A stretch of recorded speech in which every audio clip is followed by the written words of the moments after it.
Okay, we're going to take this bird and export it as a JPEG with my name in the corner. So, having picked the picture I want, the starred, edited, finished product, we come down here to export and take a look at all the choices we have for exporting a picture. So to begin with, where's it going to go? I'm going to put it on the desktop this time, but you could go to a specific folder or the same folder, documents, movies, home, whatever. I'm going to stick it on the desktop so I can see it.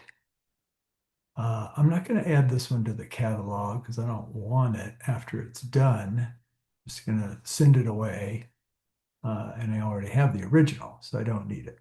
That's a pretty common choice.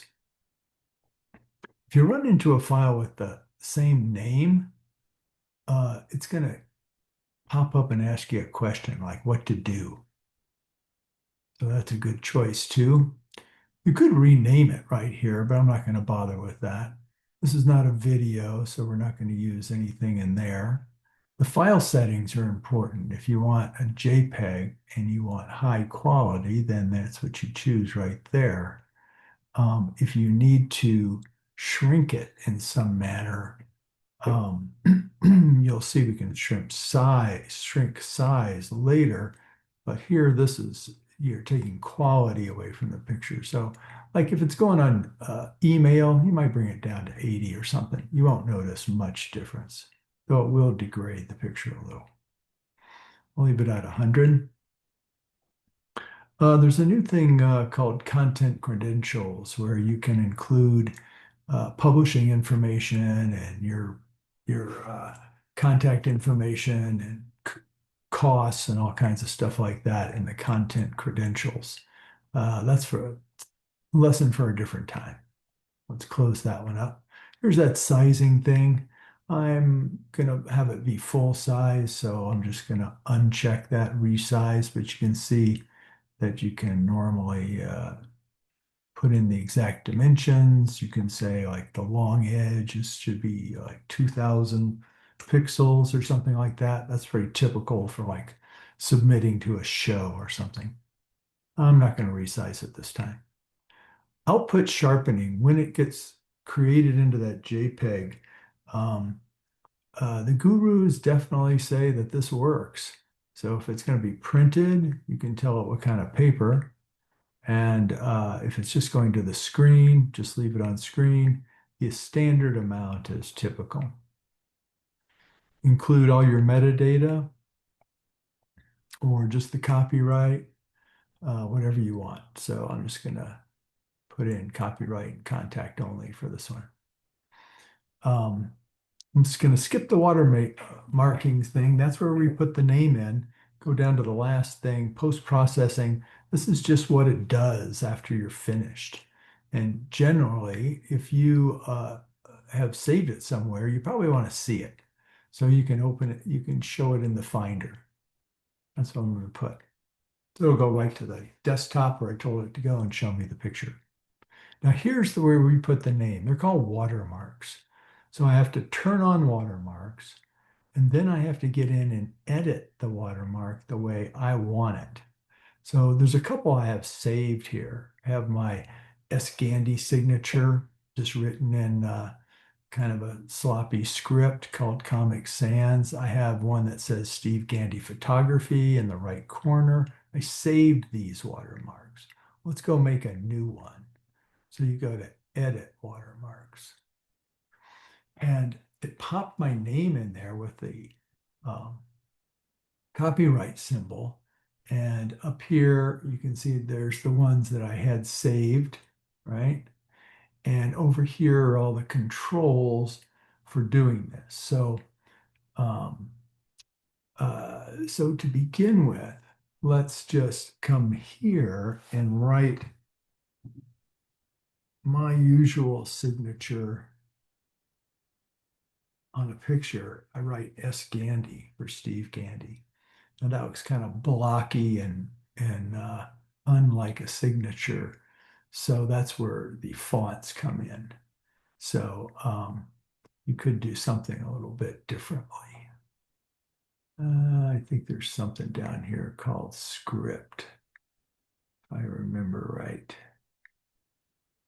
Um, Chalkboard. That looks a little bit better.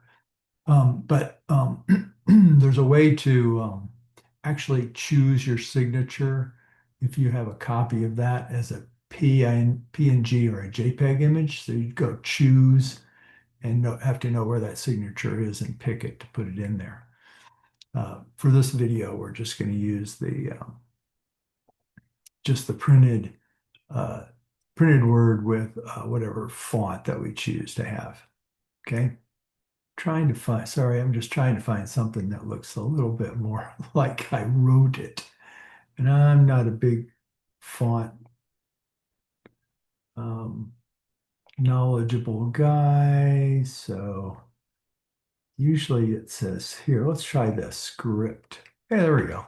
Looks a little bit more. That looks a lot like how I jot notes down. So that will work. So that's that was all done up here. Well, it was done typing here, right? And then the font here, style, if there's a bold or something like that in there, you can align it left, right, or center. You can change the color of it right here. So you get the whole color wheel here. It's showing up in white. If I want that just to be a little bit less noticeable or blend in a little bit, I could go down to a nice little gray on this picture. Um, or you can pick, something from the color wheel. Hit right in the middle back to get to the normal whites to grays. And of course, there's all the different Apple Macintosh color pickers, if you will. So that nice gray looks good. Close that up.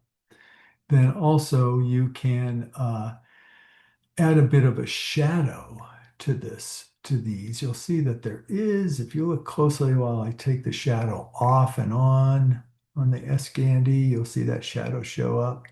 Sometimes that just gives it a little, I don't know, a nicer look. The next thing is offset, and that's how far that shadow is offset. I'm not sure why they got so into this. Radius, yeah, makes it really sharp, or as a feathered radius, and angle kind of puts it off to the side or up above a little bit.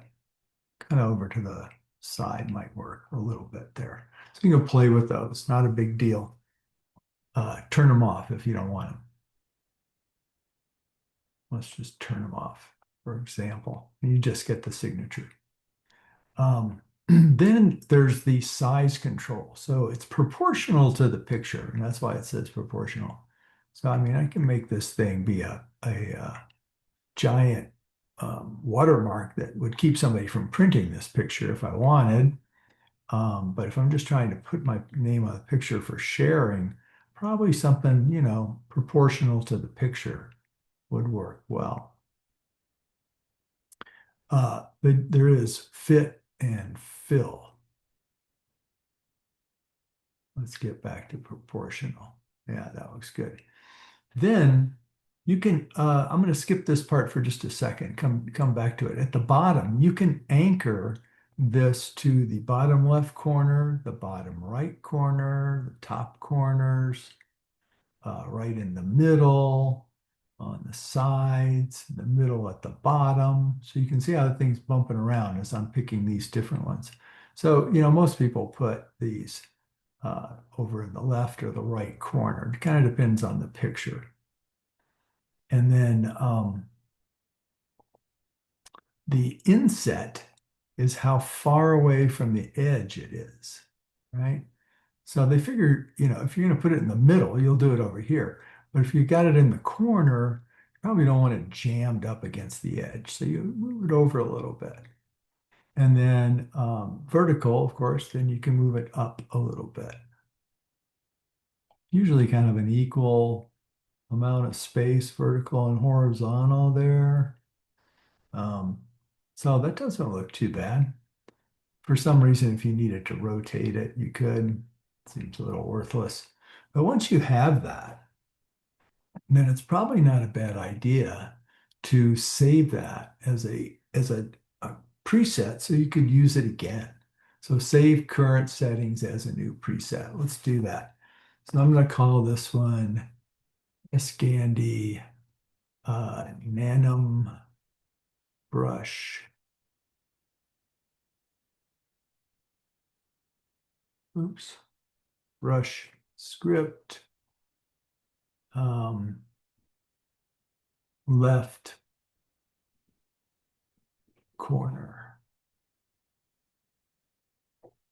And I don't need to say bottom corner because I'd never put it up at the top. It would always be at the bottom, I'm sure. So I'm going to create that. And now see, it's one of my presets up here. I can choose it again next time easily.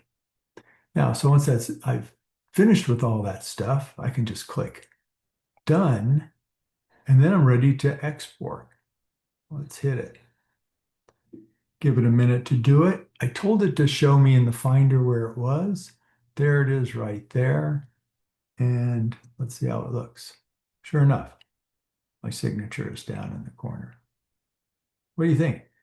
Give me an email at steve@stevegandy or a text at 303-359-9836 if you have any questions about this little video, and I'll be happy to help you out with it.